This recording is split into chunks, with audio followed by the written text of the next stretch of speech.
Hallelujah. കർത്താവിൻ്റെ പരിശുദ്ധ നാമം വാഴ്ത്തപ്പെടട്ടെ.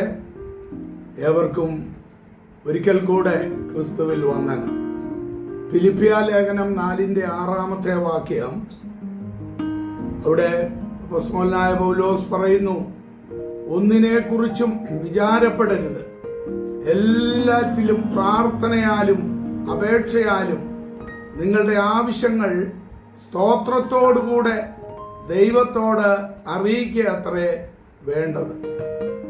ഇവിടെ ഈ ഫിലിപ്പിയ ലേഖനത്തിൽ പൗലോസിന് ഓർമ്മിപ്പിക്കുവാനുള്ളത്, ഏത് പ്രതികൂലത്തിലും സന്തോഷിക്കുക, എപ്പോഴും സന്തോഷിക്കുക, എല്ലാറ്റിനും സ്തോത്രം ചെയ്യുക തുടങ്ങിയ ചിന്തയാണ് ഫിലിപ്പിയിലെ വിശ്വാസികളോട് പൗലോസിന് ഓർമ്മിപ്പിക്കുവാനായിട്ട് ഉള്ളത്.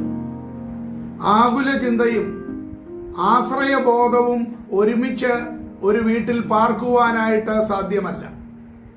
ആകുല ചിന്ത കയറി വരുമ്പോൾ ആശ്രയബോധം മറ്റൊരു വാതിലിലൂടെ ഇറങ്ങിപ്പോകുവാനായിട്ട് ഇടയായിത്തീരും. നാം ഇപ്രകാരം കേട്ടിട്ടുണ്ട്, തൂകിപ്പോയ പാലിനെ ഓർത്ത് വ്യാകുലപ്പെടരുത്. അഥവാ നമുക്ക് കഷ്ടതകളും പ്രശ്നങ്ങളും ഉണ്ടാകും, എന്നാൽ അവയുടെ കാര്യം മറ്റുള്ളവരിൽ ആരോപിക്കാതിരിക്കുകയാണ് അഭികാമ്യം. പ്രശ്നങ്ങൾ അവസരങ്ങളായിട്ട് നാം കാണുമെങ്കിൽ ആ വ്യക്തിയെ സംബന്ധിച്ചിടത്തോളം ഒരിക്കലും പ്രശ്നങ്ങളില്ല, അവസരങ്ങൾ മാത്രമായിരിക്കും അവന്റെ മുമ്പിൽ ഉണ്ടായിരിക്കുന്നത്. ടോളർ എന്ന ഒരു ജർമ്മൻ ഭക്തൻ ഒരു ഭിക്ഷുവിനെ കണ്ടുമുട്ടി അവനോട് ഇപ്രകാരം പറഞ്ഞു, ദൈവം നിനക്ക് ഒരു നല്ല കാലം തരട്ടെ എന്ന് അവനോട് പറഞ്ഞപ്പോൾ, എനിക്ക് ഒരു ദോഷകാലവും ഉണ്ടാകാത്തതിൽ ഞാൻ ദൈവത്തെ സ്തുതിക്കുന്നു എന്നായിരുന്നു ആ ഭിക്ഷുവിന്റെ മറുപടി. വീണ്ടും അദ്ദേഹം ആ ഭിക്ഷുവിനോട് ഇപ്രകാരം പറഞ്ഞു, ദൈവം നിനക്ക് സന്തോഷം നൽകട്ടെ, ഞാൻ ഇതുവരെയും അസന്തുഷ്ടനാകാത്തതിൽ ഞാൻ ദൈവത്തെ സ്തുതിക്കുന്നു എന്ന് വീണ്ടും ആ ഭിക്ഷു പറയുവാനായിട്ട് ഇടയായിത്തു. നീ പറയുന്നതിന്റെ അർത്ഥം എന്താണെന്ന് എനിക്ക് മനസ്സിലാകുന്നില്ല എന്ന് ഈ ഭക്തൻ വീണ്ടും പറഞ്ഞപ്പോൾ ആ ഭിക്ഷു മറുപടി പറഞ്ഞത്, ഏതവസ്ഥയിലും ഞാൻ സ്തോത്രം പറയും എന്നാകുന്നു. അതായിരുന്നു അവന്റെ മറുപടി. തുടർന്ന് അദ്ദേഹം അവനോട് ചോദിച്ചു, നീ ആരാകുന്നു എന്ന് ചോദിച്ചപ്പോൾ, ഞാൻ രാജാവാണ് എന്ന് ഈ ഭിക്ഷു മറുപടി പറഞ്ഞു. നീ ഏത് രാജ്യത്തിന്റെ രാജാവാണ്? നിന്റെ രാജ്യം ഏതാണ്? അവൻ അതിന് പറഞ്ഞ മറുപടി, എന്റെ ഹൃദയം എന്നാണ്. അവന്റെ ഹൃദയത്തിന്റെ രാജാവാണ് അവൻ എന്ന് പറഞ്ഞാൽ, പലപ്പോഴും മനുഷ്യന്റെ ഹൃദയം, ആ ഹൃദയത്തെ നിയന്ത്രിക്കുവാൻ, അവന്റെ ചിന്തകളെ നിയന്ത്രിക്കുവാൻ കഴിയാത്തവനാണ് പലപ്പോഴും ലോകത്തിൽ പരാജിതനായി മാറുന്നത് എന്ന് നമുക്ക് പരാജയപ്പെട്ടവരുടെ, നിരാശപ്പെട്ടവരുടെ, ആത്മഹത്യ ചെയ്തവരുടെ ഒക്കെ ചരിത്രം നോക്കിയാൽ മനസ്സിലാക്കുവാനായിട്ട് ഇടയായിത്തീരും.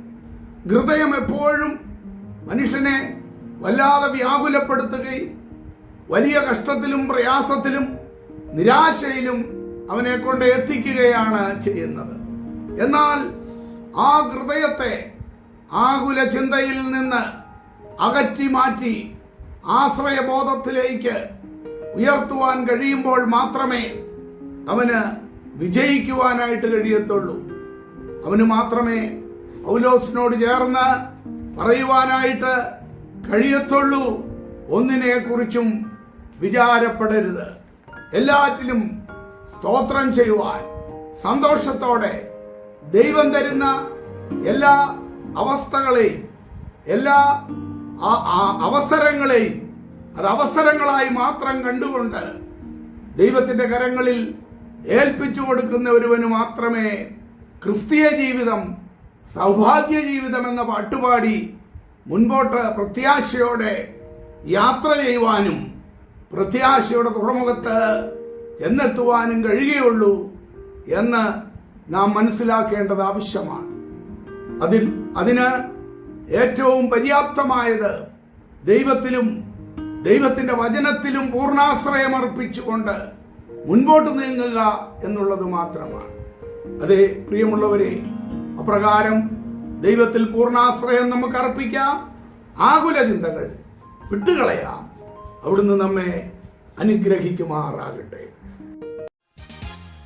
കഷ്ടങ്ങൾ സാരമില്ല, കണ്ണുനീർ സാരമില്ല, നിത്യ തേജസ്സിൻ ഘനമോർത്തിടുമ്പോൾ ഞൊടി നേരത്തേക്കുള്ള കഷ്ടങ്ങൾ സാരമില്ല, കണ്ണുനീർ സാരമില്ല, നിത്യ തേജസ്സിൻ ഘനമോർത്തിടുമ്പോൾ ഞൊടി നേരത്തേക്കുള്ള കഷ്ടങ്ങൾ സാരമില്ല, കണ്ണുനീർ സാരമില്ല.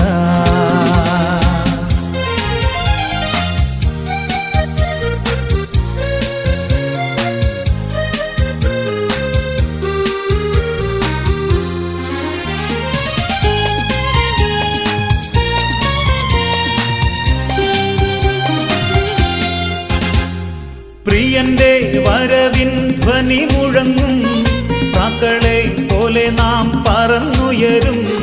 പ്രാണന്റെ പ്രിയനാം മണവാളനിൽ പ്രാപിക്കും സ്വർഗീയ മണിയറയിൽ. പ്രിയന്റെ വരവിൻ ധ്വനി മുഴങ്ങും, പ്രാക്കളെ പോലെ നാം പറന്നുയരും. പ്രാണന്റെ പ്രിയനാം മണവാളനിൽ പ്രാപിക്കും സ്വർഗീയ മണിയറയിൽ.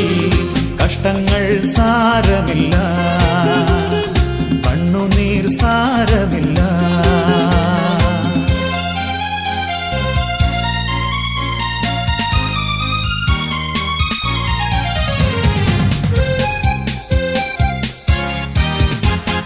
യുദ്ധവും ക്ഷാമവും ഭൂകമ്പങ്ങളും യുദ്ധത്തിൻ ശ്രുതിയും കേൾക്കുന്നില്ലയോ? ഇസ്രായേലിൻ ദൈവം എഴുന്നള്ളുന്നേ, യേശുവിൻ ജനമേ ഒരുങ്ങുക നാം.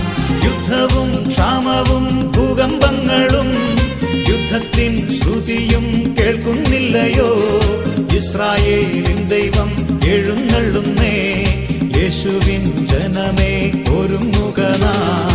കഷ്ടങ്ങൾ സാരമില്ല, കണ്ണുനീർ സാരമില്ല, നിത്യ തേജസ്സിൻ ഘനമോർത്തിടുമ്പോൾ ഞൊടി നേരത്തേക്കുള്ള കഷ്ടങ്ങൾ